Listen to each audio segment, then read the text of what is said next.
The snow fell softly that Christmas Eve, coating downtown Chicago in a pristine white blanket. Margaret Foster sat alone in her corner office on the 42nd floor, watching the flurries dance past her window.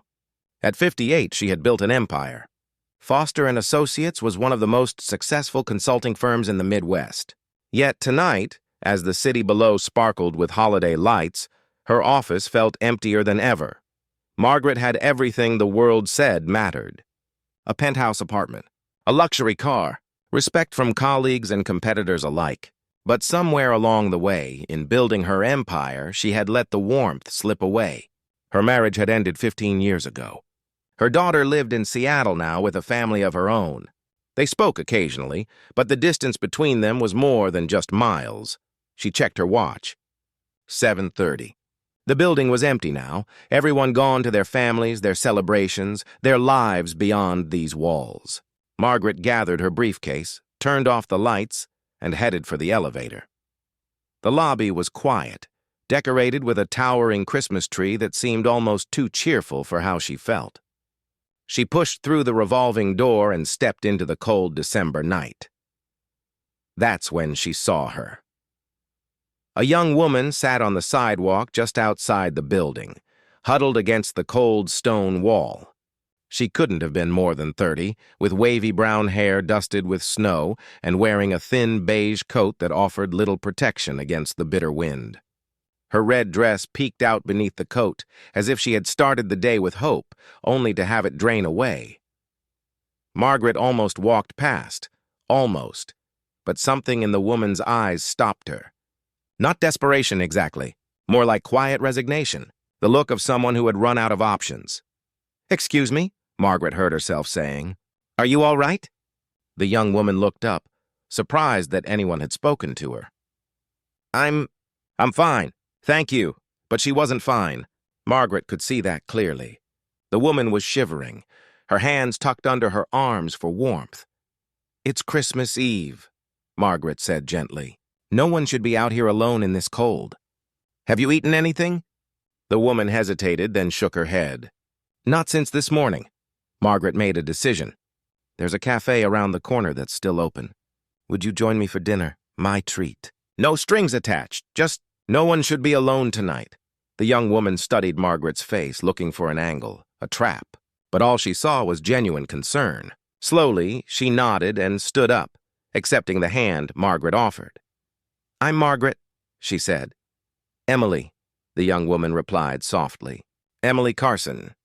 The cafe was warm and inviting, with red tablecloths and candles flickering on every table. They settled into a corner booth, and Margaret ordered soup, sandwiches, and hot chocolate for them both. "You don't have to tell me anything you don't want to," Margaret said. "But if you'd like to talk, I'm listening."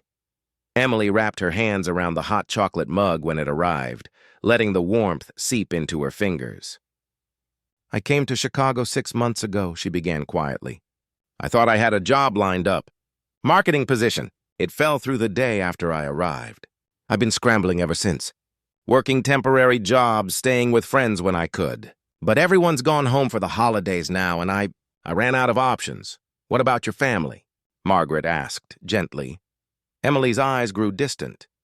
"My mom passed away 3 years ago. Cancer. I don't have anyone else. It was always just the two of us." Margaret felt something crack open in her chest. She recognized that loneliness. She had been living with it for years, though her isolation was self-imposed. "I'm sorry," Margaret said. "Losing your mother. That's a profound loss." "She was my best friend," Emily said, her voice barely above a whisper. "Some days I forget she's gone. I'll see something funny or interesting, and I think, I need to call Mom. And then I remember." They sat in comfortable silence for a moment, the kind that exists between two people who understand loss. "What did you do before coming to Chicago?" Margaret asked. Emily's face brightened slightly. "I worked at a small nonprofit in Ohio. We helped connect young people with mentorship programs. It wasn't glamorous, but it mattered. I was good at it. I wanted something more. I wanted to prove I could make it in a big city, you know? Now I wonder if I made a terrible mistake." Margaret smiled sadly. "I spent 30 years proving I could make it in this city. I succeeded beyond my wildest dreams. And yet, here I am on Christmas Eve, eating dinner with a stranger because I have nowhere else to be. Emily looked at Margaret with new understanding. You're alone too. Yes, Margaret admitted. Completely alone. By my own design, I suppose. I prioritized work over everything else. My marriage. My relationship with my daughter. Friendships. I told myself it was temporary, that once the business was established, I'd make time for life. But there's always another deal, another client, another challenge. Before you know it, years have passed. Do you regret it? Emily asked. Margaret considered the question carefully. I regret the imbalance. The work itself? No. I'm proud of what I've built, but I wish I had found a way to build a life alongside it. Success means nothing if you have no one to share it with. The food arrived, and they ate slowly, savoring both the warmth and the unexpected companionship. After dinner, as they stepped back into the snowy night, Margaret made another decision. Emily, I know this might sound strange, but would you like to stay at my apartment tonight? I have a guest room that never gets used. Tomorrow is Christmas. You shouldn't spend it on the street. Emily's eyes widened. I couldn't possibly— Please, Margaret said, and there was something raw in her voice. I'm not asking for your sake alone. I'm asking for mine. I don't want to spend Christmas alone either. Emily searched Margaret's face again and saw only honest vulnerability. She nodded. Okay, thank you. That's incredibly kind. They took a cab to Margaret's penthouse. The apartment was beautiful, tastefully decorated in warm neutrals, but it had the unlived-in quality of a showroom. Everything perfectly in place, nothing out of order, no clutter, no life.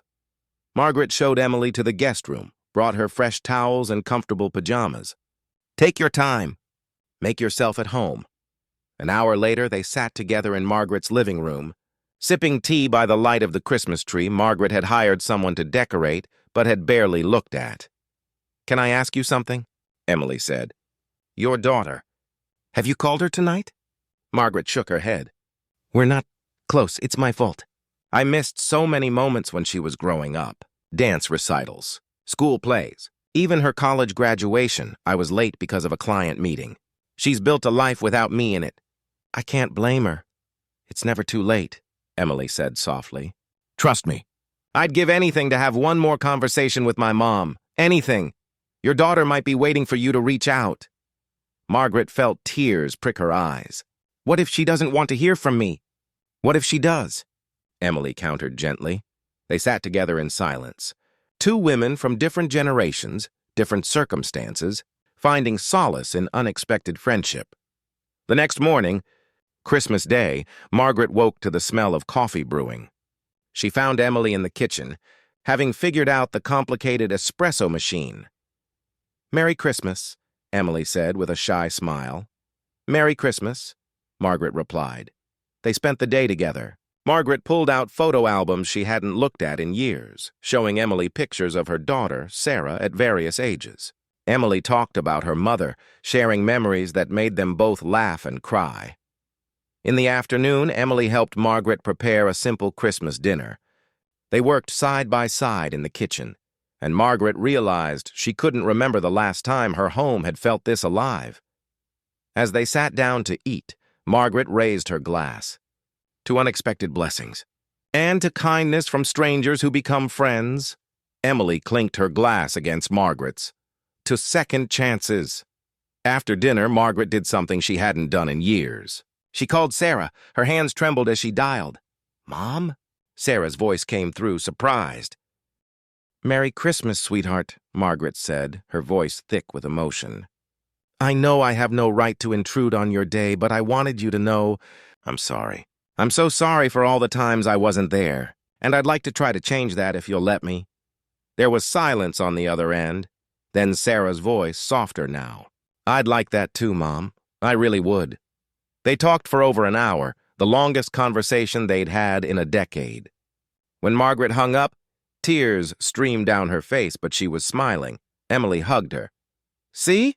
Never too late. The next day, Margaret insisted on helping Emily find proper housing and connecting her with contacts in the marketing world. Within 2 weeks, Emily had a job interview that led to a solid position. She moved into a modest apartment, and she and Margaret remained close friends. Every Sunday, they had dinner together. Sometimes at restaurants, sometimes at one of their homes. They talked about work, life, dreams, and memories. Margaret taught Emily about business strategy and networking. Emily reminded Margaret about balance and joy. Margaret also rebuilt her relationship with Sarah, visiting Seattle regularly and being present in her grandchildren's lives for the first time. One evening, months later, Emily and Margaret sat together in that same cafe where they'd first shared a meal. "You know," Emily said, "I think about that night all the time. What would have happened if you hadn't stopped?" Margaret shook her head. "I think about it too. I believe we saved each other that night. You reminded me that success means nothing without human connection, that it's never too late to change, to reach out, to let people in. And you showed me that kindness still exists," Emily said, "that strangers can become family. That one act of compassion can change everything." Margaret smiled. "Can you stay for just one night?" "That's all I asked. One night." "And you gave me so much more." "You gave me more," Emily insisted. They both laughed, knowing that the truth lay somewhere in between.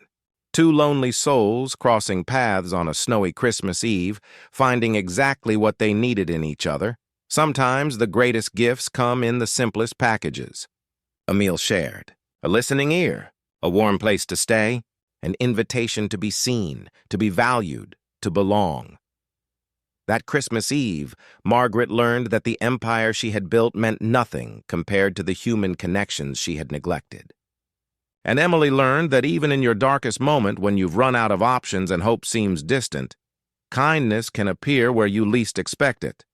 They both learned that family isn't always about blood. Sometimes it's about choice, about showing up, about saying yes when someone asks, "Can you stay?"